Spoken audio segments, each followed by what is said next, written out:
For today's video, we're going to centralize policy management and access control. Okay, and let's start. Now, open nyo lang yung inyong server and then type nyo lang Windows R and type nyo lang NCPA, CPL para lumabas yung ating Ethernet. Tapos pagka-click nun, right click lang natin yun, Ethernet, tapos properties. Ayan, tapos make sure na naka-install yung Active Directory. Kapag di naka-install, i-install. At kapag kapag meron na tayong Active Directory, ay iset lang natin yung IP address ng ating server. Kaya, ayun. At ayun, para magawa yan, ay hanapin lang natin yung CMD, command prompt, at i-type natin yung ipconfig/all para makita natin yung IP address ng ating server computer. Tapos ayun, ang ating IP address ay 192.1 ayun, 10.02.15 at ayan, i-type lang natin dyan at nalalaman na natin yung IP, ay type na natin dito yung IP natin 10.0.2.10. So ayan, ilagay din natin yung nakalagay ito na 255 and 255.0. Yan, lagay lang natin. Lalagyan natin to ng IP address para malaman ng client, para alam ng client kung sino yung tatawagin niya or kanino siya kukonect. Yan. Yun, lagay lang natin. Fill up lang natin yung nakalagay dyan. Yung tinype natin kanina sa CMD. Yan. At once na okay na, okay lang natin close. Ayun.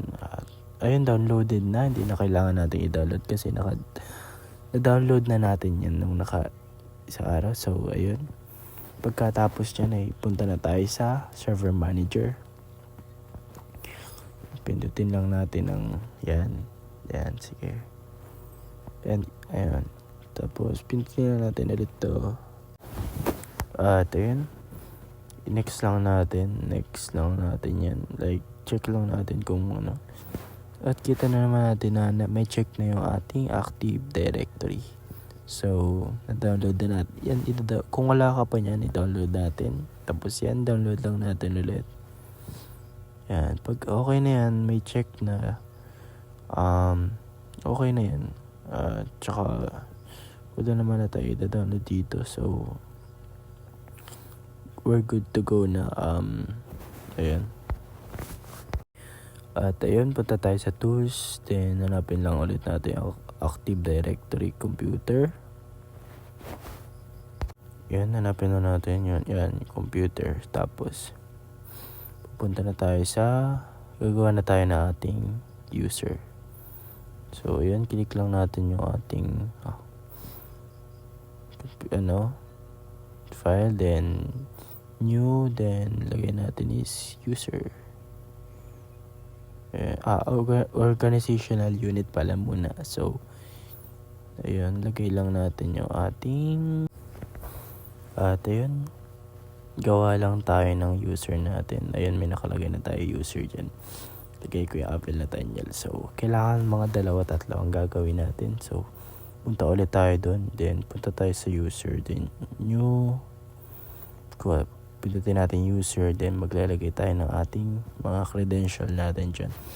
Ito yung yung ilalagay natin sa client machine natin, sa client computer natin para ma-access natin ito sa ating computer. So yun, maglagay lang tayo ng 3 user. Then ayun. At ayun, kapag nakagawa na tayo ng 3 user, ay pupunta naman tayo sa ating client. Run lang natin. At ito na, wait lang natin. Yan, nandito na tayo sa ating client. Tapos, ayun yung client naman. Split screen lang natin to. At ayun, split screen natin. Then, Windows R ulit tayo. Then, type lang natin yung ncpa.cpl. Yan. Type lang natin. Then, okay. Then, pag okay na, ayan, at kapag okay na ay check lang natin ulit yung Ethernet natin. Yan, okay lang natin. Then, properties. Then, lagay lang ulit tayo ng IP address ng client natin. Then, ayun, IP config ulit para malaman natin ang IP address ng ating client. Tapos, ayun, lumabas na IP config/all lang itatype natin. Then, lagyan na natin yung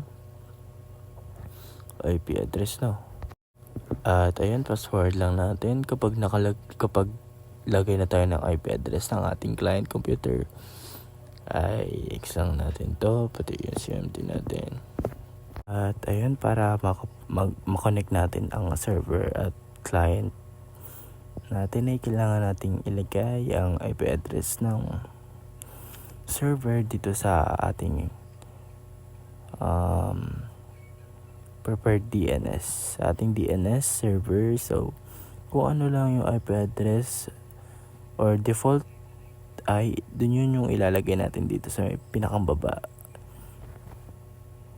Hindi pala, gagawa muna tayo ng ating IP address ng 192.168.2.10. At ganun din, parehas lang din sa kabila, sa server. Since ang pinagkaiba lang nila yung kanilang last digit, so ilalagay lang natin dito yung kailangan, kasi parehas yung ano nila dito, yung IP nila. Like, yan, lagay lang natin, parehas lang yung i-input natin dito para mag-connect yung dalawa. Yan, connect lang natin yan, dalawa na yan. Login lang natin ulit ito na 192.168. Then, ayun, wait lang natin. Yan, at baguhin lang natin. Yan, kapag okay na, click lang natin okay, then yes. Then, yan, next, okay lang natin, then yes natin. Next lang natin, then, ayun, magpiping na tayo. Bago pala yun, check muna natin yung ating machine. Yung machine natin kung naka-bridge pa. Yan, check lang natin. Click lang natin ito, machine. Then, yun, then kailangan natin itong i-bridge. Punta lang tayo sa ating network. Then, check lang natin ito kung naka-bridging na ba. Kasi, kung walang bridging, ay hindi gagana ang ating device na pag-connect. So, ayun, okay na. Meron na siya. Make sure lang natin. And ayun. Ayun, same lang din dito sa kabila, sa client. Check natin network, then kung naka-bridging ba. Yan, naka-bridge na. Then, ayun, punta na tayo sa ating network. Then, kailangan nating i-turn on ang mga natin para mag-connect. Like, yan, turn on lang natin. Change adapter settings. Yan, yung mga naka-off, kailangan natin i-on yan para magkaroon ng connection sa dalawang computer. Kasi hindi magpapasa yung connectivity ng dalawa kapag magpiping tayo. Yun na, okay na. Yan, extend natin to. Then, sa kabila, yan, ping din. Sa kabila naman, ncpa.cpl. Check lang natin ulit dito yung IP nito. Tapos, kung ano nakalagay dyan, ay ito yung lalagay natin dito sa CMD. Then, type lang natin yung IP ng server din. Kung may mag-message pa ng 192.168.1.2. At ayun, gawa na naman. Goods. Dito naman kailangan sa server naman kailangan natin maglagay yan. 192.168 and the 2.15. Ayun, check lang natin ulit yung kung tama ba yung IP na nilagay ko dito sa server. Yan, tama naman siya, tama naman. So enter lang natin kung magpapas ba ng message to. And let's see. Ayun, pag-wait lang. Yan, okay naman yan. Yan, okay na.